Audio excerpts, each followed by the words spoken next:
So it is a definition of law. லானா என்ன இங்கே அப்படின்னா சட்டம், சட்டத்தின் ஆட்சி இங்கே இருக்கணும். அதுதான் ஆர்டிகல் 13. ஆர்டிகல் 13ல் law is also a fundamental right of every citizen in India. சட்டம் என்பது அனைவருக்கும் அடிப்படை உரிமையாக வைக்கப்பட்டுள்ளது. அது ஏன் வச்சுருக்காங்க அப்படின்னா it is a duty of the government to protect the fundamental rights of every citizen. ஒவ்வொரு குடிமகனுடைய அடிப்படை உரிமைகளை பாதுகாக்க வேண்டிய கடமை யாருக்கு உண்டு?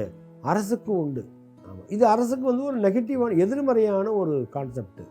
என்னடா இது, மக்களுக்கு உரிமையை கொடுத்துட்றாங்க, அந்த உரிமையை நாங்கள் வேறு பாதுகாக்கணுமா? நாங்கள் தான் ஆட்சி பண்ணிட்டு இருக்கிறோமே, அவங்களுக்கு எல்லா வெல்ஃபேர் மெஷர்ஸும் எடுக்கிறோமே.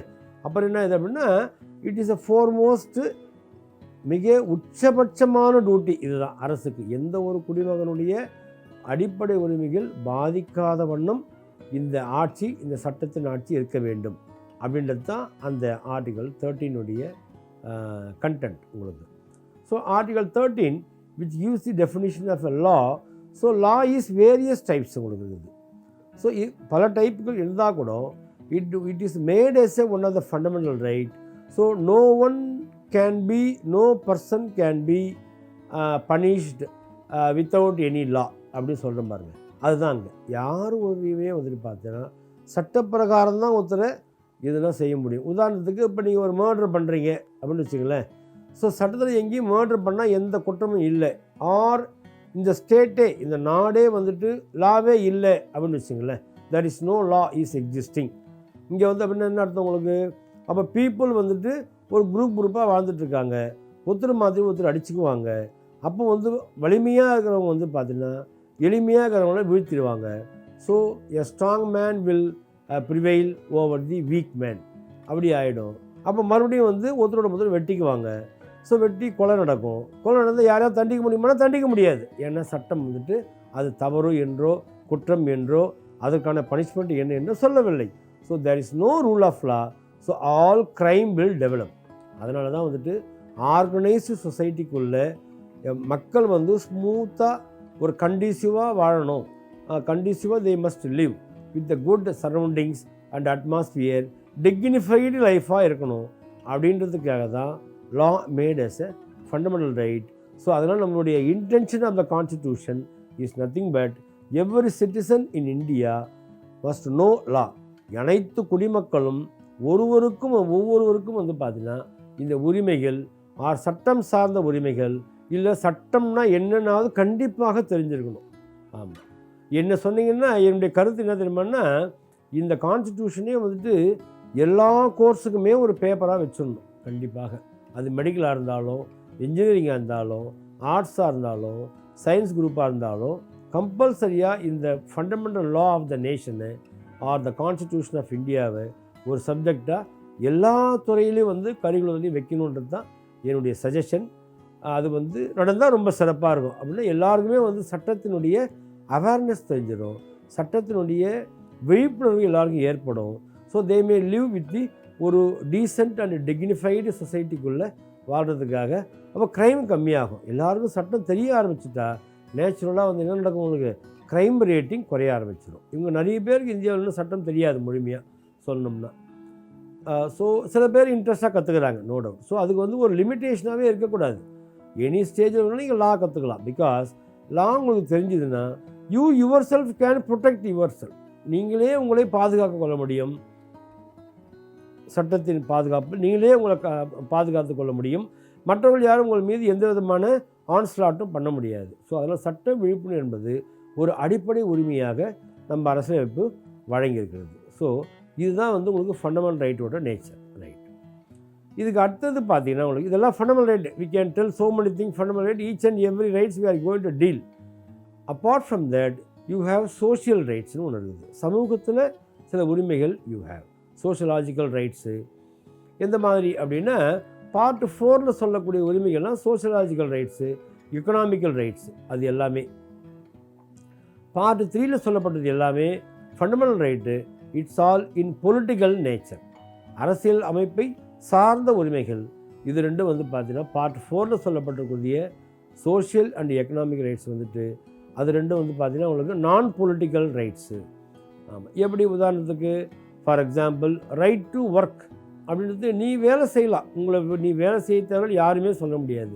பை சொசைட்டியில் any work or any profession or any occupation, எந்த துறையை சார்ந்தும் நீங்கள் எந்த வேலையை ஒன்றாலும் செய்யலாம் என்பது தான் நமக்கு உரிமை.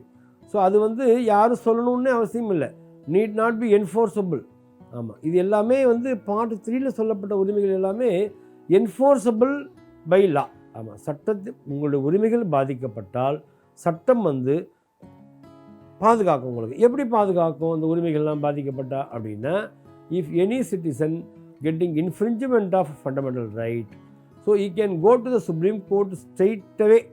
நீங்கள் லோயர் கோர்ட்டுக்கோ சபார்டினேட் கோர்ட்டுக்கோ இல்லை லோயர் ஜுடிஷியரிக்கோ போகாமல், ஹைகோர்ட்டுக்கே போகாமல் நீங்கள் உச்சநீதிமன்றத்தையே நேரடியாக தொடர்பு கொள்ள முடியும்.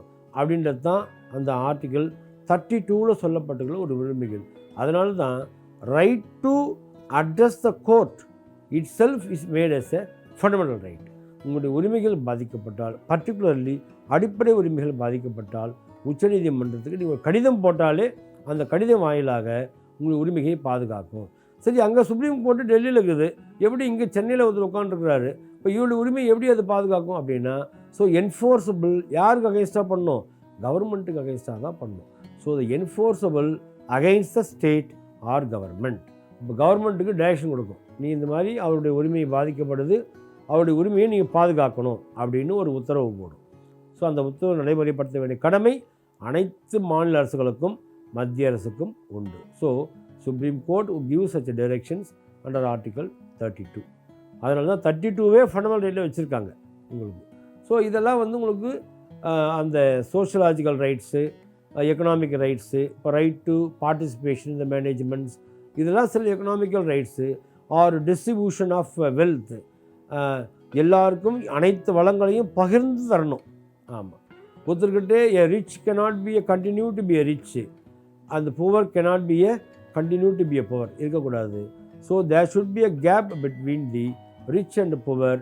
அந்த கேப்பை வி ஹாவ் டு ரெடியூஸ். அந்த உரிமையை, அந்த வேற்றுமையை பொருளாதாரம் மற்றவர்களுக்கும் பொருளாதாரம் உள்ளவர்களுக்கும் உண்டான விகிதத்தை குறைக்கணும். அப்போ தான் அந்த பொருளாதார equilibrium, economical equilibrium will be restored. அப்போ எல்லாருமே எக்கனாமிக்கலாக ப்ராஸ்பரிட்டியாக இருக்க முடியும். ஸோ இதெல்லாம் நம்ம உரிமைகள்லாம் சொல்லப்பட்டிருக்கு உங்களுக்கு. ஸோ சரி, இப்போ ஸ்டேட் கவர்மெண்ட்டுக்கு அகைன்ஸ்டாக ஹைகோர்ட்டில் ஒரு உத்தரவு போட முடியும் அப்படின்னு சொன்னீங்கன்னா போடலாம் கண்டிப்பாக.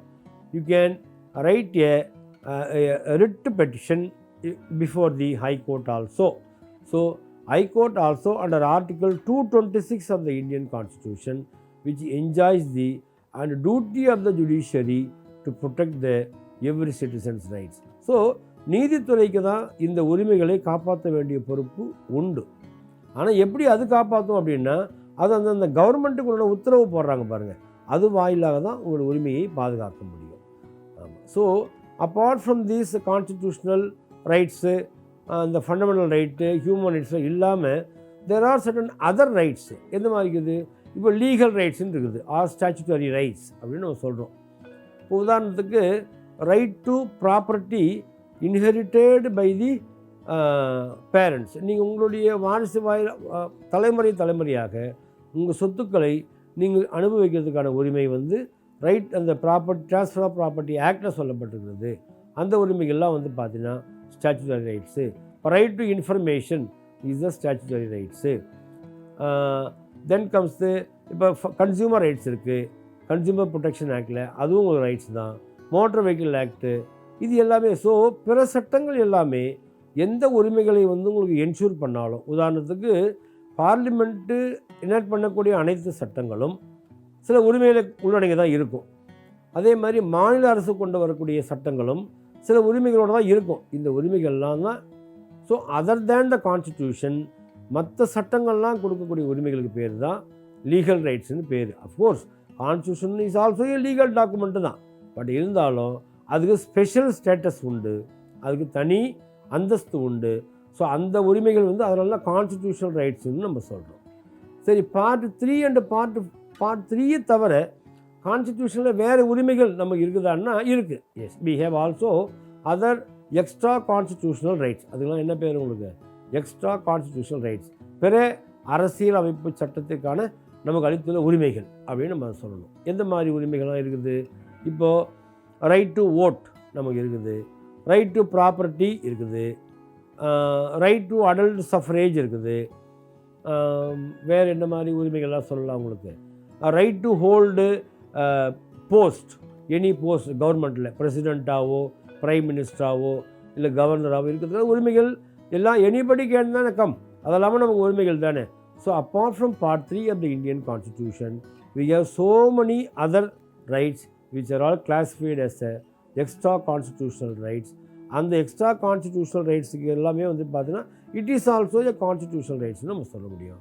But it cannot be classified as a fundamental ரைட்டாக நம்ம எடுத்துக்க முடியாது. Fundamental right is the part 3யோட எக்ஸ்க்ளூசிவ் டொமைன்.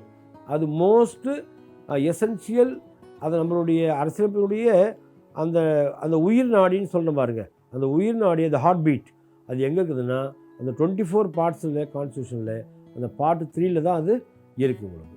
ஸோ அந்த பார்ட் 3ல் உரிமைகள்லாம் வந்து நமக்கு ரொம்ப ரொம்ப ரொம்ப டெமோக்ராட்டிக்கல் ரைட்ஸ் அது எல்லாமே உங்களுக்கு.